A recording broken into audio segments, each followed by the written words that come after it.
Камин был выполнен из кирпича Кирово-Чепецкого, Лотос и серый каменолом. Поворотная фирмы Рубцовск, огнеупорные буровичи, смесь огнеупорная терракот.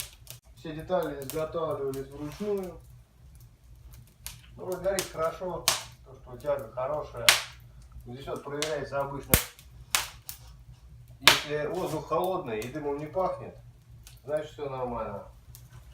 Еще можно вот так вот вытащить сюда дровишку.